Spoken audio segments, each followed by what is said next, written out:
Hi hello ಎಲ್ರಿಗೂ ನಮಸ್ಕಾರ. Welcome back to my channel Apsara locks in Germany. ನೀವೇನಾದರೂ ನನ್ನ ಚಾನಲ್ನ ಫಸ್ಟ್ ಟೈಮ್ ನೋಡ್ತಾ ಇದ್ದರೆ ಪ್ಲೀಸ್ ಸಬ್ಸ್ಕ್ರೈಬ್ ಮಾಡ್ಕೊಳ್ಳಿ. ಹಾಗೆ ಪಕ್ಕದಲ್ಲಿರೋ ಬೆಲ್ ಐಕನ್ ಕೂಡ ಪ್ರೆಸ್ ಮಾಡಿ. ಇದರಿಂದ ನಾನು ವಿಡಿಯೋಸ್ನ ಅಪ್ಲೋಡ್ ಮಾಡಿದವಾಗ ಫಸ್ಟ್ ನೋಟಿಫಿಕೇಷನ್ ನಿಮ್ಗೆ ಬರುತ್ತೆ. ಇವತ್ತು ಡ್ರೈ ಜಾಮೂನ್ ಮತ್ತು ಖಾರ ಬೂಂದಿ ಮಾಡ್ಕೊಳ್ತಾ ಇದ್ದೀನಿ. ಏನಕ್ಕೆ ಮಾಡ್ಕೊಳ್ತಾ ಇದ್ದೀನಿ ಅಂತ ಎಂಡಲ್ಲಿ ಹೇಳ್ತೀನಿ. ವಿಡಿಯೋನ ಎಲ್ಲೂ ಸ್ಕಿಪ್ ಮಾಡಿದೆ, ಎಂಡ್ವರೆಗೂ ನೋಡಿ. ಮೊದಲು ನಾನು ನಮಗೆ ಜರ್ಮನ್ ಲ್ಯಾಂಗ್ವೇಜ್ ಎಷ್ಟು ಇಂಪಾರ್ಟೆಂಟ್ ಆಗುತ್ತೆ ಅನ್ನೋದನ್ನು ಒಂದು ಚಿಕ್ಕದಾಗಿ ವಿವರಣೆ ಕೊಡ್ತೀನಿ. ನಾವು ಅಂದ್ಕೊಂಡಿರ್ತೀವಿ ನಮಗೆ ಓಕೆ ಇಂಗ್ಲೀಷ್ ಮ್ಯಾನೇಜಬಲ್ ಇದೆ, ಇಂಗ್ಲೀಷಲ್ಲಿ ಮ್ಯಾನೇಜ್ ಮಾಡ್ಬೋದು ಅಂತ ಹೇಳಿ ಅಂದ್ಕೊಂಡಿರ್ತೀವಿ. ಬಟ್ ಇಲ್ಲಿ ಬಂದ ಮೇಲೆ ನಮ್ಗೆ ಗೊತ್ತಾಗುತ್ತೆ ನಮಗೆ ಲ್ಯಾಂಗ್ವೇಜ್ ಎಷ್ಟು ಇಂಪಾರ್ಟೆಂಟ್ ಆಗುತ್ತೆ ಅನ್ನೋದು. ಯಾಕೆ ಅಂದರೆ ಆಲ್ ಓವರ್ ಜರ್ಮನಿಲಿ ಬರೀ 10% ಅಷ್ಟೇ ಇಂಗ್ಲೀಷ್ನಲ್ಲಿ ಮಾತನಾಡೋರು ಸಿಗೋರು. ಇನ್ನುಳಿದ 90% ಜನ ಇಂಗ್ಲೀಷ್ನಲ್ಲಿ ಮಾತನಾಡಲ್ಲ, ಜರ್ಮನ್ನಲ್ಲೇ ಮಾತನಾಡೋದು. ಕೆಲವೊಬ್ಬರು ಇಂಗ್ಲೀಷ್ ಗೊತ್ತಿದ್ದರೂ ಕೂಡ ಇಂಗ್ಲೀಷ್ನಲ್ಲಿ ಮಾತನಾಡಲ್ಲ ಅವರು. ಈಗ ದೊಡ್ಡ ದೊಡ್ಡ ಸಿಟಿಗಳಲ್ಲಿ ನಮಗೆ ಇಂಗ್ಲೀಷ್ ಮಾತನಾಡೋರು ಸಿಗ್ತಾರೆ, ಸಿಗಲ್ಲ ಅಂತಲ್ಲ. ಜರ್ಮನ್ ಭಾಷೆ ಗೊತ್ತಿಲ್ಲ ಅಂದರೂ ಕೂಡ ಇರಬಹುದು, ಇರೋಕ್ಕಾಗಲ್ಲ ಅಂತಲ್ಲ. ಬಟ್ ಕೆಲವೊಂದು ಕಡೆ ನಮಗೆ ಪ್ರಾಬ್ಲಮ್ಸನ್ನು ಫೇಸ್ ಮಾಡಬೇಕಾಗತ್ತೆ. ಇವಾಗ ಸೂಪರ್ ಮಾರ್ಕೆಟ್ಗಳಿಗೆ ಹೋಗ್ತೀವಿ, ಅಲ್ಲಿ ನಮಗೆ ಲ್ಯಾಂಗ್ವೇಜ್ ಇಂಪಾರ್ಟೆಂಟ್ ಆಗಲ್ಲ. ನಾವು ಗ್ರೋಸರೀಸ್ನ ಪರ್ಚೇಸ್ ಮಾಡ್ತೀವಿ, ಪರ್ಚೇಸ್ ಮಾಡಿಬಿಟ್ಟು ಓಕೆ ಬಿಲ್ ಕೌಂಟ್ರಲ್ಲಿ ಬಿಲ್ ಪೇ ಮಾಡಿ ಬರ್ತೀವಿ. ಅಲ್ಲೇ ನಮಗೆ ಲ್ಯಾಂಗ್ವೇಜ್ ಅಷ್ಟು ಇಂಪಾರ್ಟೆಂಟ್ ಆಗಲ್ಲ. ಇವಾಗ ಶಾಪಿಂಗ್ ಮಾಲಿಗೆ ಹೋಗ್ತೀವಿ, ಅಲ್ಲೂ ಕೂಡ ಇಂಪಾರ್ಟೆಂಟ್ ಆಗಲ್ಲ. ಏನೋ ಪರ್ಚೇಸ್ ಮಾಡ್ತೀವಿ, ಆಯಿತು ಬಿಲ್ ಕೌಂಟರಲ್ಲಿ ಬಿಲ್ ಪೇ ಮಾಡ್ತೀವಿ, ಬರ್ತೀವಿ. ಸಪೋಸ್ ನಮಗೇನಾದರೂ ಬೇಡ ಎಕ್ಸ್ಚೇಂಜ್ ಮಾಡಬೇಕಂತಂದ್ರೂ ಕೂಡ ಎಕ್ಸ್ಚೇಂಜ್ ಮಾಡ್ಲಿಕ್ಕೆ ಹೋದಾವಾಗಲೂ ಕೂಡ ಅವರು ಕೇಳಲ್ಲ ನಮಗೆ, ಯಾಕೆ ಎಕ್ಸ್ಚೇಂಜ್ ಮಾಡ್ತಿದ್ದೀರಾ, ಏನು ಡಿಫೆಕ್ಟ್ ಇದೆ ಅಂತ ಕೂಡ ಕೇಳಲ್ಲ. ಓಕೆ ಅಂತ ಹೇಳಿ ಕೊಡ್ತಾರೆ, ನಾವು ಆರಾಮಾಗಿ ಎಕ್ಸ್ಚೇಂಜ್ ಮಾಡಿ ಬರ್ಬೋದು. ಬಟ್ ಜರ್ಮನಿಲಿ ತುಂಬ ರೂಲ್ಸ್ಗಳಿವೆ. ಆ ರೂಲ್ಸ್ಗಳನ್ನೆಲ್ಲ ತಿಳ್ಕೋಬೇಕು. ಅದಕ್ಕೆ ಸಂಬಂಧಪಟ್ಟ ಆಫೀಸ್ಗಳಿಗೆ ಹೋಗಿ ನಾವು ಅದ್ರ ಬಗ್ಗೆ ವಿಚಾರಣೆ ಮಾಡಬೇಕು ಅಂತಂದಾವಾಗ ನಮಗೆ ಲ್ಯಾಂಗ್ವೇಜ್ ಇಂಪಾರ್ಟೆಂಟ್ ಆಗುತ್ತೆ. ಯಾಕೆಂತಂದರೆ ಇಲ್ಲಿ ಆಫೀಸ್ಗಳಲ್ಲೆಲ್ಲ ಜಾಸ್ತಿಯಾಗಿ ಯಾರು ಇಂಗ್ಲೀಷ್ನಲ್ಲಿ ಮಾತಾಡಲ್ಲ. ಒಬ್ಬರು ಇಬ್ಬರು ಸಿಗ್ತಾರೆ, ಬಟ್ ನಮಗೆ ಅಪಾಯಿಂಟ್ಮೆಂಟಲ್ಲಿ ನಮಗೆ ಅವರೇ ಸಿಗ್ತಾರೆ ಅಂತ ಹೇಳೋಕ್ಕಾಗಲ್ಲ. ಆವಾಗ ತುಂಬ ಪ್ರಾಬ್ಲಮ್ ಆಗುತ್ತೆ ನಮಗೆ. ಇನ್ನು ಮೇಯ್ನಾಗಿ ನಮಗೆ ಹಾಸ್ಪಿಟ್ಲಲ್ಲಿ ನಮಗೇನಾದರೂ ಇವಾಗ ಹೆಲ್ತ್ ಇಶ್ಯೂಸ್ ಆಯಿತು ಅಂತಂದರೆ ನಮಗೆ ಹಾಸ್ಪಿಟ್ಲಲ್ಲಿ ಹೋದವಾಗ ತುಂಬ ಪ್ರಾಬ್ಲಮ್ ಆಗಿಬಿಡುತ್ತೆ. ಇಲ್ಲಿ ಅಪಾಯಿಂಟ್ಮೆಂಟ್ ಬುಕ್ ಮಾಡಿನೇ ಹಾಸ್ಪಿಟ್ಲಿಗೆ ಹೋಗಬೇಕು. ಇನ್ನು ಫೋನಲ್ಲಿ ಅಪಾಯಿಂಟ್ಮೆಂಟ್ ಬುಕ್ ಮಾಡೋಣ ಅಂದ್ಕೊಂಡ್ರೆ ನಮಗೆ ಆವಾಗಲೂ ಕೂಡ ಇಂಗ್ಲೀಷ್ನಲ್ಲಿ ಮಾತನಾಡೋರು ಸಿಗಲ್ಲ, ಜರ್ಮನಲ್ಲೇ ಮಾತಾಡ್ತಾರೆ. ಇನ್ನು ಅಲ್ಲಿ ಹೋಗಿ ಅಪಾಯಿಂಟ್ಮೆಂಟ್ ಬುಕ್ ಮಾಡಬೇಕಂತಂದ್ರೂ ಕೂಡ ಆವಾಗಲೂ ಕೂಡ ಲ್ಯಾಂಗ್ವೇಜ್ ಇಂಪಾರ್ಟೆಂಟ್ ಆಗುತ್ತೆ. ಯಾಕಂದರೆ most of the receptionist English ಮಾತನಾಡಲ್ಲ, ಜರ್ಮನಲ್ಲೇ ಮಾತನಾಡೋದು. ನಮ್ಗೆ ಇಷ್ಟು ದಿನ ಸಿಕ್ಕಿದ್ರಲ್ಲೂ ಕೂಡ ನಮಗೆ ಜರ್ಮನ್ ಮಾತಾಡೋರೇ ಸಿಕ್ಕಿದ್ದಾರೆ, ಬಿಟ್ಟರೆ ಇಂಗ್ಲೀಷ್ನಲ್ಲಿ ಮಾತನಾಡಿದ್ದು ತುಂಬ ಕಡಿಮೆ. ಅವರು ಡೈರೆಕ್ಟಾಗಿ ಹೇಳಿಬಿಡ್ತಾರೆ ಐ ಡೋಂಟ್ ನೋ ಇಂಗ್ಲೀಷ್ ಅಂತ ಹೇಳಿಬಿಟ್ಟು. ಆವಾಗ ತುಂಬ ಪ್ರಾಬ್ಲಮ್ ಆಗಿಬಿಡುತ್ತೆ. ಇನ್ನು ಡಾಕ್ಟ್ರ್ ಹತ್ರ ಹೇಳಿ ನಮ್ಮ ಪ್ರಾಬ್ಲಮ್ಸನ್ನು ಅವರಿಗೆ ಎಕ್ಸ್ಪ್ಲೇನ್ ಮಾಡಬೇಕಂತಂದ್ರೂ ಕೂಡ ತುಂಬ ಕಷ್ಟ ಆಗುತ್ತೆ.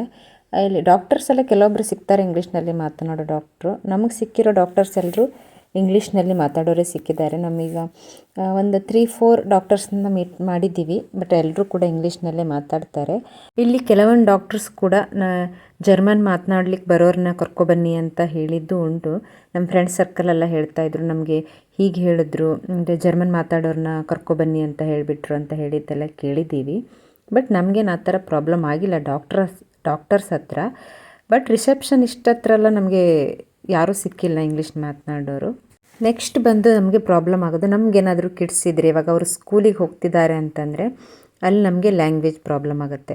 ಈಗ ಮಕ್ಕಳು ಹೇಗೋ ಕಲ್ತ್ಬಿಡ್ತಾರೆ, ನಮಗೆ ಮಕ್ಕಳ ಬಗ್ಗೆ ಟೀಚರ್ ಹತ್ರ ಏನಾದರೂ ಕೇಳಬೇಕು ಅಥವಾ ಅವ್ರು ನಮಗೇನಾದರೂ ಹೇಳ್ತಾರೆ, ಅದನ್ನು ನಾವು ಅಂಡರ್ಸ್ಟ್ಯಾಂಡ್ ಮಾಡ್ಕೋಬೇಕು ಅಂತಂದರೆ ನಮಗೆ ಲ್ಯಾಂಗ್ವೇಜ್ ತುಂಬ ಇಂಪಾರ್ಟೆಂಟ್ ಆಗುತ್ತೆ ಆವಾಗ. ಇಲ್ಲ ಅಂತಂದರೆ ನಮಗೆ ಮಕ್ಕಳ ಬಗ್ಗೆ ಏನೂ ಕೇಳಲಿಕ್ಕೆ ಆಗಲ್ಲ. ಮತ್ತು ಮಕ್ಕಳಿಗೆ ಏನಾದರೂ ಹೋಮ್ವರ್ಕ್ ಮಾಡಿಸ್ಬೇಕು, ಅವರು ಚಿಕ್ಕವರು ಇರ್ತಾರೆ, ಅವರಿಗೇನಾದರೂ ಮನೇಲಿ ಹೋಮ್ವರ್ಕ್ ಮಾಡಿಸ್ಬೇಕಂತಂದವಾಗ ಆವಾಗ ನಮಗೆ ಲ್ಯಾಂಗ್ವೇಜೇ ಗೊತ್ತಿಲ್ಲ ಅಂತಂದರೆ ತುಂಬ ಕಷ್ಟ. ಅಂಥವರಿಗಾಗಿ ಅಂದರೆ ಇಮಿಗ್ರೆಂಟ್ಸ್ ಈಗ ಹೊರಗಡೆಯಿಂದ ಬಂದು ಮಕ್ಕಳಿಲ್ಲಿ ಸ್ಕೂಲಿಗೆ ಹೋಗ್ತಿದ್ದು ಅವರ ಮದರ್ಸ್ಗೋಸ್ಕರ ಇಲ್ಲಿನ German government mothers language course ಅಂತ ಒಂದು ಕೋರ್ಸನ್ನು ಸ್ಟಾರ್ಟ್ ಮಾಡಿದ್ದಾರೆ. 2001 ಸ್ಟಾರ್ಟ್ ಮಾಡಿದ್ದಾರೆ ಇದನ್ನು. ಪ್ರೈಮರಿ ಸ್ಕೂಲ್ಗಳಲ್ಲಿ ಅಂದರೆ ಈಗ ವೀಕ್ಲಿ 1 ಆರ್ 2 ಟೈಮ್ಸ್ ಇರುತ್ತೆ.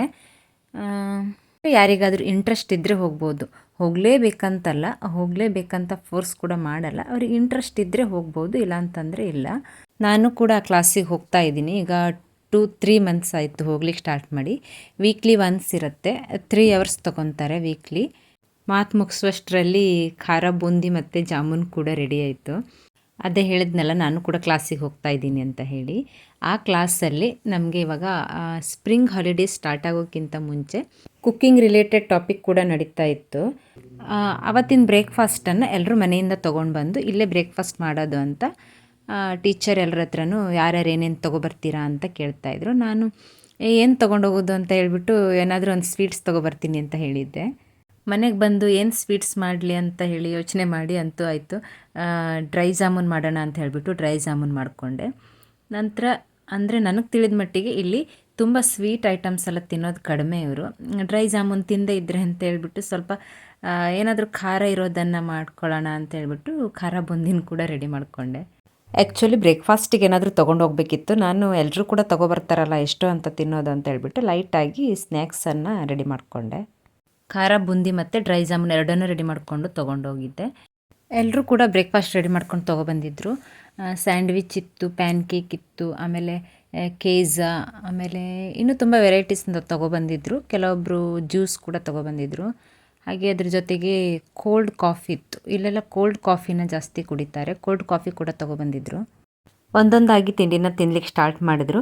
ಅವರಿಗೆ ಫಸ್ಟ್ ಅಟ್ರಾಕ್ಟಿವ್ ಅನಿಸಿದ್ದು ನಾನು ತೊಗೊಂಡೋಗಿರೋ ಖಾರ ಬೂಂದಿ ತಿಂದುಬಿಟ್ಟು ಎಲ್ಲರೂ ಕೂಡ ಚೆನ್ನಾಗಾಗಿದೆ, ಹೇಗೆ ಮಾಡಿದ್ದು ಅಂತೆಲ್ಲ ಕೇಳಿದರು. ನನಗೆ ಅದನ್ನು ಎಕ್ಸ್ಪ್ಲೇನ್ ಮಾಡುವಷ್ಟರಲ್ಲಿ ಸಾಕಾಗೋಯ್ತು ನಿಜವಾಗ್ಲೂ. ಇಷ್ಟೆಲ್ಲ ತಿಂಡಿಗಳಲ್ಲಿ ಒಂದು 20 to 25 ವೆರೈಟಿ ಇದ್ದವು. ಅಷ್ಟು ತಿಂಡಿಗಳಲ್ಲಿ ನಾನು ತೊಗೊಂಡೋಗಿರುವ ಖಾರ ಬೂಂದಿಗೆ ನಂಬರ್ 1 ಸ್ಥಾನ ಕೊಟ್ಟಿದ್ದು ನನಗೆ ತುಂಬ ಖುಷಿಯಾಯಿತು. ಇದಾಗಿತ್ತು ಇವತ್ತಿನ ವಿಡಿಯೋ. ಈ ವಿಡಿಯೋ ನಿಮಗೆ ಇಷ್ಟ ಆಗಿದ್ದರೆ ಪ್ಲೀಸ್ ಒಂದು ಲೈಕ್ ಮಾಡಿ, ಹಾಗೆ ನಿಮ್ಮ ಫ್ಯಾಮಿಲಿ ಫ್ರೆಂಡ್ಸ್ ಜೊತೆ ಶೇರ್ ಮಾಡಿ. Thank you for watching video.